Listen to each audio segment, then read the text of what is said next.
보도록 하겠습니다. 하나님께서 우리에게 주시는 말씀은 베드로후서 말씀입니다. 베드로후서 1장 1절에서 21절까지 말씀입니다. 베드로후서 1장 1절에서 21절까지 말씀, 제가 먼저 한 절 읽고 한 절씩 교독하도록 하겠습니다. 베드로후서 1장 1절에서 21절까지 말씀, 제가 먼저 봉독하겠습니다. 예수 그리스도의 종이며 사도인 시몬 베드로는 우리 하나님과 구주 예수 그리스도의 의를 힘입어 동일하게 보배로운 믿음을 우리와 함께 받은 자들에게 편지하노니, 하나님과 우리 주 예수를 알므로 은혜와 평강이 너희에게 더욱 많을지어다.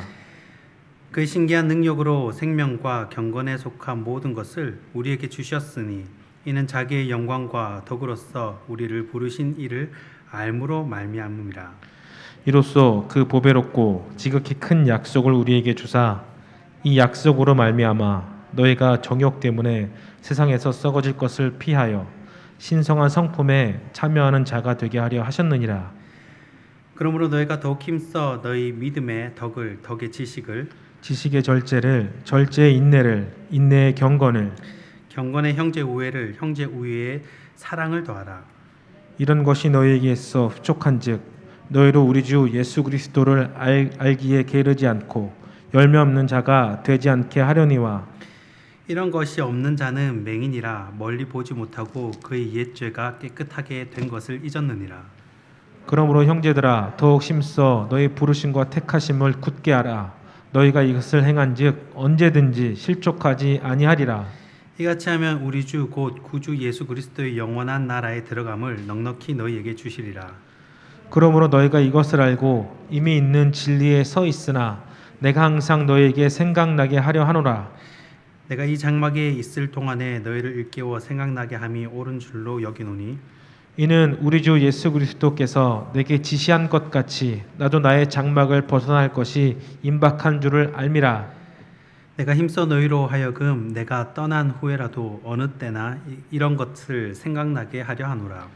우리 주 예수 그리스도의 능력과 강림하심을 너희에게 알게 할 것이 교묘히 만든 이야기를 따른 것이 아니요 우리는 그의 크신 위엄을 친히 본 자라. 지극히 큰 영광 중에서 이러한 소리가 그에게 나기를, 이는 내 사랑하는 아들이요 내 기뻐하는 자라 하실 때에 그가 하나님 아버지께 존귀와 영광을 받으셨느니라. 이 소리는 우리가 그와 함께 거룩한 산에 있을 때에 하늘로부터 난 것임을 들은 것이라.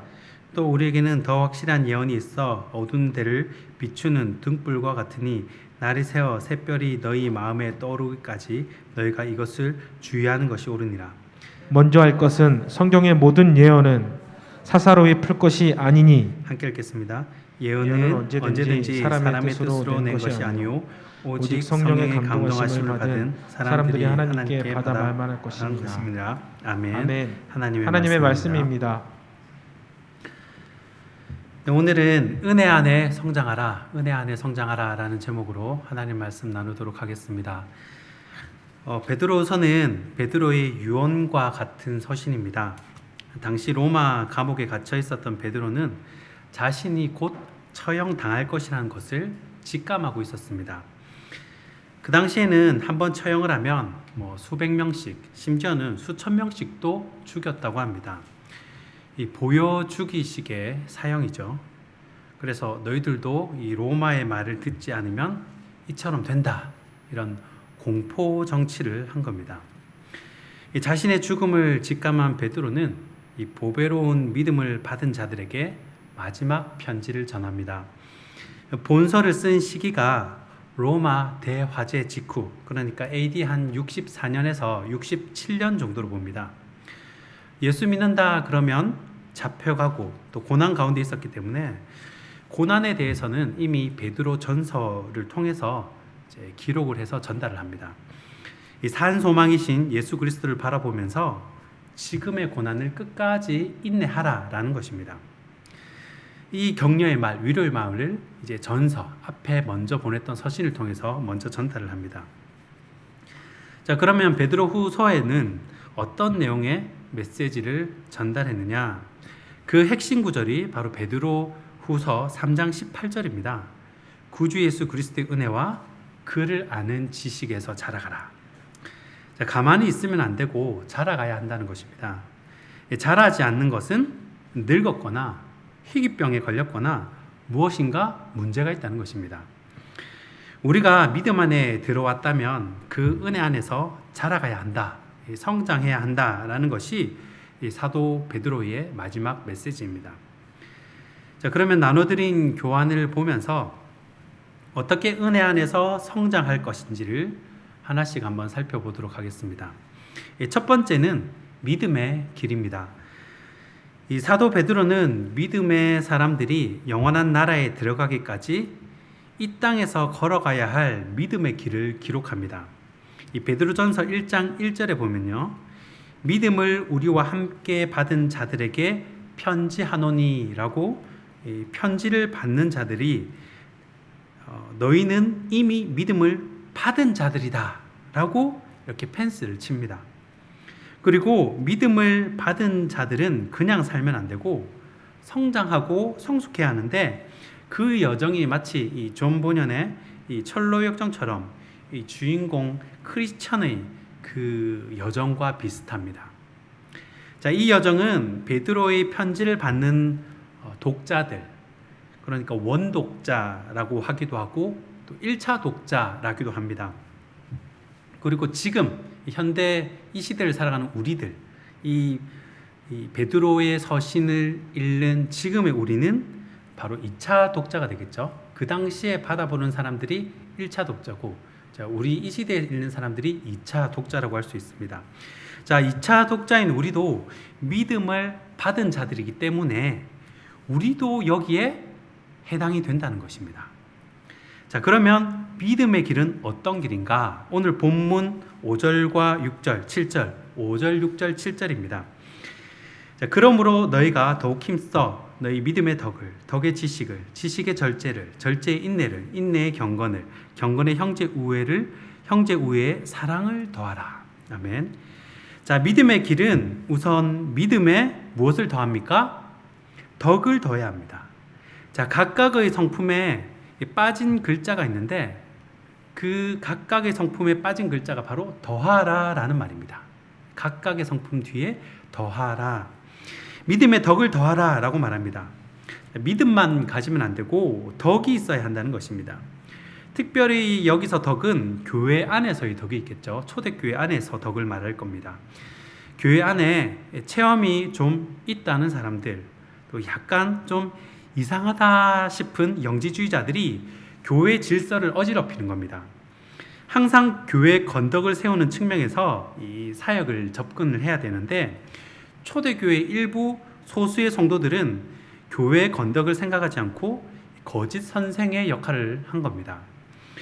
그래서 항상 베드로가 베드로전서 5장에서 말한 것처럼 이 질서를 따라 권위에 순종하고 이 선생이 되기보다는 배우려는 마음 자세가 중요하다라고 말을 하는 것입니다.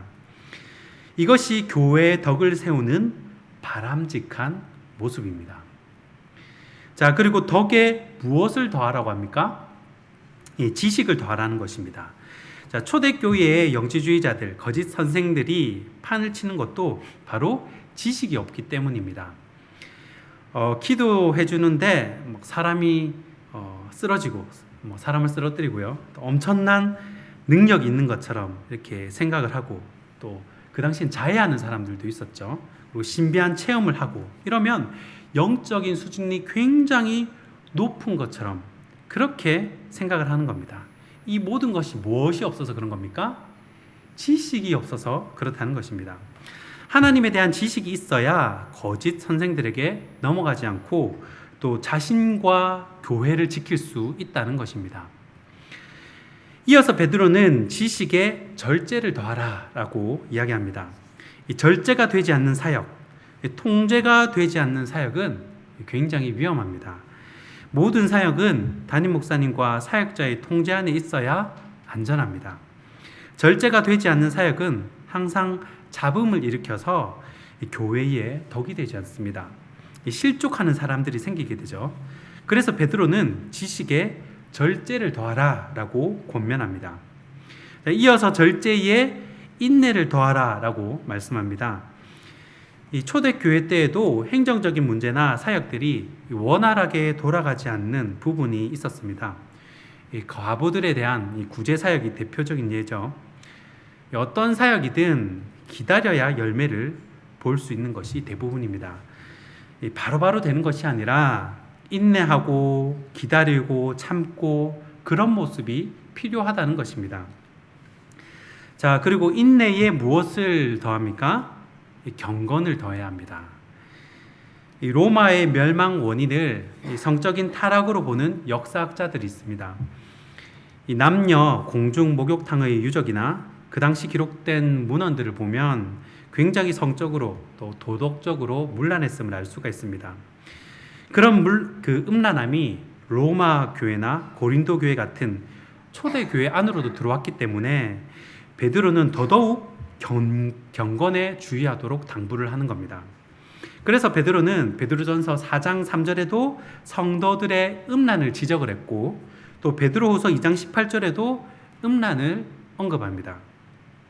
이것은 그 당시 로마의 음란한 문화가 교회 안까지, 초대교회 안까지 파고 들어왔음을 의미합니다. 음란이 들어오면요, 순식간에 공동체는 깨지게 되어 있습니다. 남자건 여자건 사라져요. 그래서 말씀과 기도로 경건에 힘쓰는 것이 믿는 자들의 지혜인 줄 믿으시길 바랍니다. 그 다음 경건에 무엇을 더해야 합니까? 바로 형제 우애를 더해야 합니다.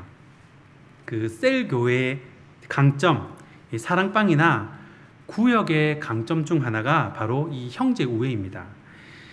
리더, 사랑장, 순장, 구역장이 얼마나 열심으로 섬기는지 이 소그룹 리더를 맡은 구역장의 믿음만큼 구역원들의 믿음이 자라게 됩니다. 제가 청년 때 그런 모습을 실제로 경험을 했습니다.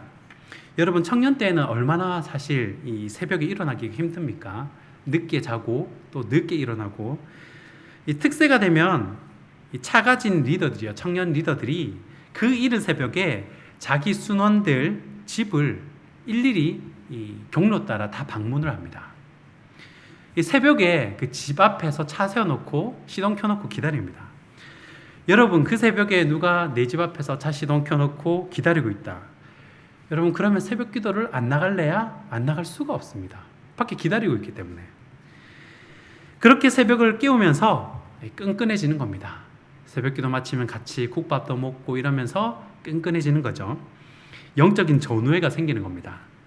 그 멤버들이 지금 미국에 살고 또 부산에서 사업도 하고 또 어떤 사람들은 선교도 나가고 그러지만 그런 믿음의 우애는 굉장히 끈끈해서 아직도 연락을 하며 서로를 위해 중보하고 있습니다. 그러니까 이 당시 로마에 박해가 있을 때 이 형제 우애가 이런 핍박을 이겨내는 그 원동력, 힘이 된다는 겁니다. 위로가 된다는 것입니다. 자, 그 다음에 형제 우애에 무엇을 더합니까? 사랑을 더합니다. 자, 사랑은 율법의 완성이라 할 만큼 중요하지만 또 그만큼 어렵기도 합니다. 사랑을 이룬 사람은 율법을 다 이룬 사람이라고 로마서 13장 10절에서 사도 바울이 이야기합니다. 그 정도로 중요하다는 거죠. 이 고린도 전서 12장과 14장에 우리가 누리고 받을 수 있는 온갖 은사가 다 설명이 되어 있습니다. 방언도 있고요, 방언 통변도 있고 또 예언도 있고 병 고침의 은사도 있고 각각의 그 모든 종류의 은사가 다 언급이 됩니다. 그런데 히브리 사람들의 글쓰기 방식 중 하나가 정말 하고 싶은 말, 정말 중요한 말은 그 글의 가운데 집어넣는 경향이 있습니다. 이것을 신학교에서는 인클루지오, 이 샌드위치 기법이라고 배웁니다. 고린도전서 12장과 14장에 각종 은사를 다 설명을 하면서 13장에 무엇을 끼워 넣냐면 바로 사랑을 끼워 넣습니다. 그래서 고린도전서 13장의 별명이 사랑장이죠. 그 많은 은사들을 다 가지고 있어도 고린도전서 13장에 사랑이 없으면 울리는 꽹과리라는 거예요. 그러니 은사의 끝판왕은 뭐라는 겁니까? 사랑이라는 겁니다. 여러분, 교회에 다른 것 좀 부족하고 어설프고 그래도 들어오십시오. 사랑 많은 권사님, 사랑 많은 장로님, 사랑 많은 목사님이 되면 그 교회는 된다는 것입니다. 그래서 사도 베드로는 사랑을 믿음의 여정, 믿음의 길에서 맨 마지막에 배치하고 있는 겁니다. 앞서 말한 이 모든 것들은 하나님의 성품에 참여함으로 주님을 알아갈 때에 맺는 열매들입니다. 믿음의 사람들은 이 땅에서 주님의 성품에 참여하여 살아가도록 초대를 받습니다. 이 모든 것들은 주님을 알아갈 때 맺는 열매들이죠. 그러니까 교환의 위에 시읒 비읍과 이응 미음은 뭐겠습니까? 시읒 비읍은 성품이고 이응 미음은 열매겠죠. 그렇기 때문에 주님을 알기에 게으르지 않는 자들은 영원한 나라에 들어감을 넉넉히 얻게 된다는 거예요. 아멘. 그런데 베드로가 쓴 표현을 보면요, 참 시적입니다.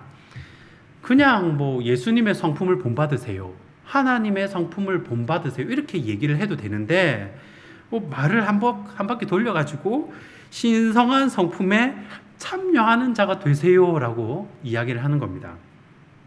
표현이 굉장히 멋지죠. 그래서 일부 성경학자들은 이 학문 없는 범인인 베드로가 이렇게 멋지게 글을 쓸 리가 없다. 그래서 이 베드로 후서의 저자임을 이 의구심을 가지기도 합니다. 그래도 1장 1절에 시몬 베드로라고는 말이 분명히 들어있기 때문에 의심의 여지는 없지만 아무튼 표현이 굉장히 시적이라는 겁니다. 자, 이어서 두 번째입니다. 첫 번째는 은혜 안에서 성장하는 믿음의 여정, 믿음의 길을 살펴보았다면 두 번째는 주님을 알아가는 방법입니다. 자, 어떻게 하면 우리 주님을 알아갈 수 있느냐? 오늘 본문 17절과 18절입니다. 베드로 후서 1장 17절과 18절, 우리 다 같이 한 목소리로 한번 읽어보겠습니다. 베드로 후서 1장 17절과 18절입니다. 시작. 지극히 큰 영광 중에서 이러한 소리가 그에게 나기를, 이는 내 사랑하는 아들이요 내 기뻐하는 자라 하실 때에 그가 하나님 아버지께 존귀와 영광을 받으셨느니라. 이 소리는 우리가 그와 함께 거룩한 산에 있을 때에 하늘로부터 난 것을 들은 것이라. 아멘. 자, 사도 베드로는 하늘의 음성을 들었던 이 변화사 사건을 간증하고 있습니다. 자, 사도는 직접 본 사람, 증인이기 때문에 그 권위가 있는 것입니다. 베드로는 자신이 직접 겪은 일, 경험을 통해 주님을 알아갔던 간증을 합니다. 사실은 이 초자연적인 경험이죠. 변화산 사건은. 때로는 이런 것들이 우리 신앙생활에 큰 도움을 주기도 합니다. 너무 신앙만을 강조하고 이 말씀을 학문의 측면에서만 접근하면 자칫 쉽게 영혼이 메마르고 드라이해질 수가 있습니다. 그래서 신학 플러스 이런 체험적 간증, 응답의 내용을 나누는 것이 우리 신앙생활에 큰 도움이 됩니다. 마치 이 엔진의 윤활유처럼 부드럽게 하고 더욱 풍성하게 한다는 것입니다. 그런데 문제는 이런 것만 쫓아가면 건강한 신앙생활을 되지 못한다는 겁니다. 손에 금가루가 떨어진다든지 쓰러진다든지 기적이 일어나야만 성령의 역사인 양 오해할 수 있다는 거죠. 신학과 체험이 균형을 잘 이루어야 합니다. 그래서 사도 베드로는 자신이 경험한 신비한 체험보다 더 확실한 예언을 소개합니다. 더 확실한 예언이 뭐냐? 그것이 바로 성경입니다. 20절에 나오죠. 그런데 성경을 읽고 마음에 샛별이 떠오르기까지 주의를 해야 합니다. 자, 오늘 본문 19절입니다. 베드로서 1장 19절. 또 우리에게는 더 확실한 예언이 있어 어두운 데를 비추는 등불과 같으니 날이 새어 샛별이 너희 마음에 떠오르기까지 너희가 이것을 주의하는 것이 옳으니라. 아멘. 자, 여기서 샛별은 주님을 가리킵니다. 요한계시록 2장 28절에 내가 또 그에게 새벽별을 주리라 라는 말씀이 나옵니다. 이 공동 번역 성경에는 이 새벽별을 샛별이라고 번역했습니다. 계시록 22장 16절을 보면 더 정확하게 나옵니다. 나 예수는 교회들을 위하여 내 사자를 보내어 이것들을 너희에게 증언하게 하였노라. 나는 다윗의 뿌리요 자손이니 곧 광명한 새벽별이라 하시더라. 아멘. 자, 여기 새벽별을 우리말 성경이나 공동 번역 성경은 전부 샛별로 번역해 놓습니다. 그러니까 샛별 자체가 새벽별이라는 말입니다. 그러니까 마음에 샛별이 떠오른다는 것은 주님의 가르치심을 말씀합니다. 주님은 모든 것을 가르쳐 주신다고 약속을 하셨습니다. 요한복음 14장 26절 말씀입니다. 보혜사 곧 아버지께서 내 이름으로 보내실 성령 그가 너희에게 모든 것을 가르치고 내가 너희에게 말한 모든 것을 생각나게 하리라. 아멘. 자, 분명히 여기서 성령께서 모든 것을 가르쳐 주겠다라고 말씀을 합니다. 그렇기 때문에 우리는 성경을 통해서 주님을 알아갈 수가 있다는 것입니다. 자, 여기까지가 베드로후서 1장의 내용입니다. 자, 그러면 2장과 3장의 내용을 간단하게만 한번 살펴보면요. 2장부터 본격적으로 거짓 선생들, 또 교회 안에 조롱하는 자들에 대한 이야기가 나옵니다. 자, 앞서 1장에서 믿음의 길을 알려주고 또 주님을 알아가는 방법을 알려줬는데 주님을 부인하고 자기 정욕대로 살아가는 사람들이 있다는 거죠. 그 사람들이 바로 거짓 선생들과 조롱하는 자들입니다. 자, 이 사람들이 어떻게 했습니까? 믿음의 길을 벗어났다는 겁니다. 자, 구약 시대에는 거짓 선지자가 있었다면 신약 시대에는 바로 거짓 선생들이 일어납니다. 이들은요, 이 발람의 교훈을 따르는 자들입니다. 자기 마음대로 이익을 쫓아 말씀을 전하는 사람이라는 거예요. 그래서 이런 사람들은 호색을 따르기 때문에 진리의 도가 비방을 받게 됩니다. 교회가 욕먹는다는 거죠. 그리고 탐심으로 지어낸 말을 가지고 성도들로 하여금 이득을 얻습니다. 이 말은 불의의 삭을 사랑한다는 말입니다. 그러니까 오늘 교환에 나오는 히읗, 시읒, 티귿, 시읒은 뭡니까? 호색과 탐심이겠죠. 위에 시읒, 비읍은 샛별일 거고요. 제가 전도사 시절에 사역자 회의에 참석을 했는데 그때 디렉터 목사님이 이제 사역자들에게, 후배 사역자들 이런 말을 한 적이 있습니다. 그 목사님이 그렇게 해요. 여러분들은 교회로부터 주는 게 많습니까? 받는 게 많습니까? 이렇게 물어보는 겁니다. 그 질문에 당연히 사역자니까 교회에 드리는 것보다 받는 게 많지 않겠습니까? 그런데 그 말을 가만히 곱씹을수록 굉장히 부끄러워지더라고요. 내가 진짜 교회를 사랑하는지 아니면 이윤을 쫓아 사랑하는지 이 질문을 스스로에게 해보니까 그게 드러나더라는 겁니다. 부끄러워지더라는 거예요. 자, 그리고 이런 거짓 교사들, 조롱하는 자들 때문에 배교하는 자들이 생기게 됩니다. 베드로후서 2장 20절 말씀인데요. 만일 그들이 우리 주 대신 구주 예수 그리스도를 알므로 세상의 더러움을 피한 후에 다시 그 중에 얽매이고 지면 그 나중 형편이 처음보다 더 심하리니. 자, 나중이 더 피폐해진다는 것이죠. 또 조롱하는 자들이 생기게 됩니다. 베드로후서 3장 3절과 4절입니다. 베드로후서 3장 3절과 4절.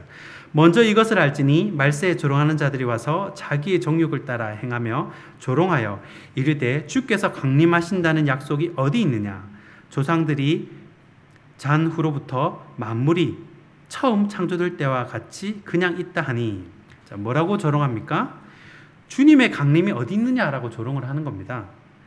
이 말은 거룩한 선지자들의 예언과 주님의 말씀을 일부러 잊으려는 것입니다. 그러나 이런 사람들은 주님 오실 때 하늘과 땅, 불사름의 심판을 당하게 됩니다. 그렇기 때문에 믿음의 사람들은 새 하늘과 새 땅을 바라본다는 것입니다. 자, 그리고 마지막에 베드로는요, 1장의 내용을 반복해서 강조를 합니다. 3장 14절인데 사랑하는 자들아 너희가 새 하늘과 새 땅을 바라보다니 주 앞에서 점도 없고 흠도 없이 평강 가운데서 나타나기를 힘쓰라. 자, 3장 16절입니다. 다른 성경과 같이 그것도 억지로 풀다가 스스로 멸망에 이르느니라. 자, 여기서 이 억지로 풀려는 이들이 바로 미혹하는 자들입니다. 억지로 풀려는 자들이 미혹하는 자들. 그리고 베드로후서 전체의 핵심 구절입니다. 베드로후서 3장 18절 말씀을 다 같이 읽고 오늘 말씀을 마무리하도록 하겠습니다. 베드로후서 3장 18절입니다. 이 베드로후서의 핵심 구절이라고 할 수 있습니다. 베드로후서 3장 18절 우리 한 목소리로 읽어보도록 하겠습니다. 시작. 오직 우리 주 곧 구주 예수 그리스도의 은혜와 그를 아는 지식에서 자라가라. 영광이 이제와 영원한 날까지 그에게 있을지어다. 아멘. 자, 오직 우리 주 구주 예수 그리스도를 아는 은혜와 그 아는 지식에서 자라가라라고 사도 베드로가 당부합니다. 자, 말씀을 정리하겠습니다. 사도 베드로는 유언의 말씀을 기록합니다. 우리는 이미 믿음을 받았습니다. 동시에 믿음의 사람들은요, 하나님의 성품에 참여하도록 초대를 다 받은 겁니다. 이것은 주님을 알아갈 때 맺는 열매들입니다. 게으르지 않고 열심히 이 열매를 맺는 자들이 영원한 나라에 들어감을 넉넉히 얻게 된다는 것입니다. 사도 베드로의 말씀을 기억하시고 그리스도의 은혜와 그를 아는 지식에서 자라가는 저와 여러분이 되기를 주님의 이름으로 축원합니다. 기도하겠습니다. 사랑이 많으신 하나님 아버지 감사합니다. 우리에게 믿음의 길을 보이시고 신성한 주님의 성품에 참여하게 하시니 감사드립니다. 휴일에도 주님의 말씀을 사모하여 이 자리에 모인 성도님들을 주님께서 기억하여 주시고 주님의 은혜 안에서 성장하고 자라나서 영원한 주님의 나라에 넉넉히 들어감을 얻게 하여 주시옵소서. 특별히 부산 신성교회를 사랑하셔서 거짓 선생들과 조롱하는 자들이 발붙이지 못하게 하시고 주님을 아는 지식으로 충만한 교회 되게 하여 주시옵소서. 이 일을 위해 앞장선 우리 담임 목사님을 기억하시고 때마다 시마다 돕는 자를 붙여주시고 성령 충만함으로 말씀의 능력과 지혜를 더하여 주시옵소서. 함께 동역하는 교육자들과 직분자들을 기억하셔서 담임 목사님과 한 마음으로 섬길 때에 교회의 덕을 세우는 아름다운 공동체가 되게 하여 주시옵소서. 특별히 우리 교회 환우들을 기억하여 주시옵소서. 그 가정에 그늘이 없어지게 하시고 병마가 떠나가서 다시 함께 예배드릴 수 있는 은혜를 허락하여 주시옵소서. 이제는 우리 주 예수 그리스도의 은혜와 하나님 아버지의 사랑과 성령의 교통하신 은혜가 믿음의 길을 걸어가며 영원한 나라에 넉넉히 들어감을 얻은 이 자리 모든 성도들 머리 위에 이제로부터 영원히 항상 함께 있을지어다. 아멘.